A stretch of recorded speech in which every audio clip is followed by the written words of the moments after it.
Igan Connie, nag-uumapaw na debosyon ang taon-taon ay nasasaksihan sa traslasyon ng Puong Itim na Nazareno.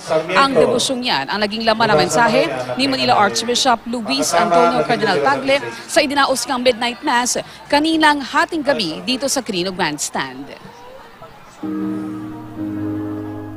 Alinsunod sa tema ng Traslasyon 2019, debosyon ng Poong Jesus Nazareno, hinirang at pinili upang maging lingkod niya. Ipinagtanggol mismo ni Manila Archbishop Luis Antonio Cardinal Tagle ang masidhing pananampalataya ng mga deboto at kung ano ang kanilang pagkakaiba sa mga panatiko. Ang panatiko, kapag hindi na nakuha ang kanyang gusto, titigil na yan. Pero ang deboto, dahil nagmamahal, mananatiling tapat, may nakukuha man siya o wala.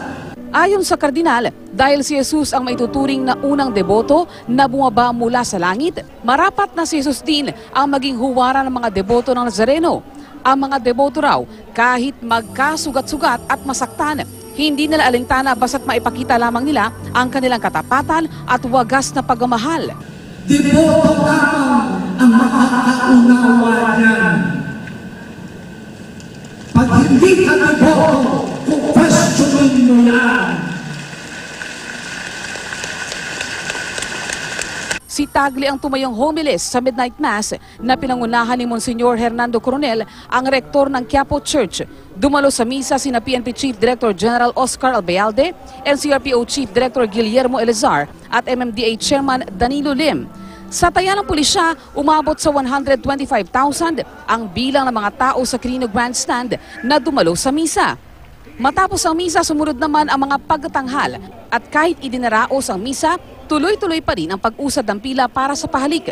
Umaga pa lang kahapon nang pumila ang marami sa mga deboto pero hating gabi na nakalapit sa puon.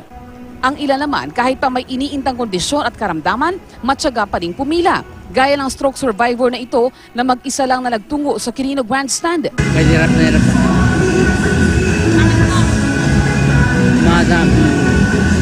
Meron namang humiling para sa ikagagaling ng karamdaman ng kanyang anak. Gumaling po yung karamdaman ng anak ko na may nephrotic syndrome po. Apela naman ng pulisya sa mga sasama sa prosesyon. Tayo po'y nananawagan na sana wag tayo magsakitan and of course yung pong mga pinagbabawal wag na nating ipilit. No, marami pong pinagbabawal dito, lalong-lalo yung mga deboto na pupunta dito na nakainom. No? Wag na po nating pilitin na pumunta rito na tayo lasing, baka tayo mapahamak lang. Igan Connie, at aabot nga sa mahigit 200,000 mga deboto ang nagpalipas ng magdamag dito nga sa Quirino Grandstand at matyaga nga nilang hinintay ang pag-usad ng prosesyon kanina.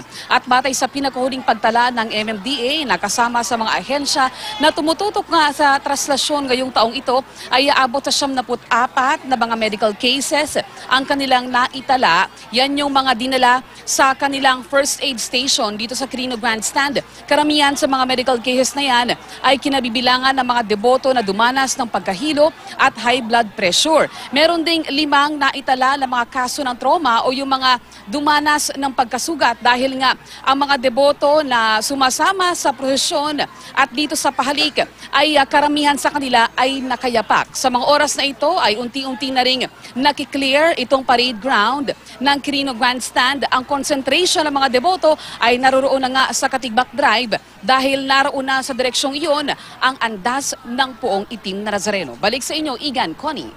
Maraming salamat, Cecil Villarosa.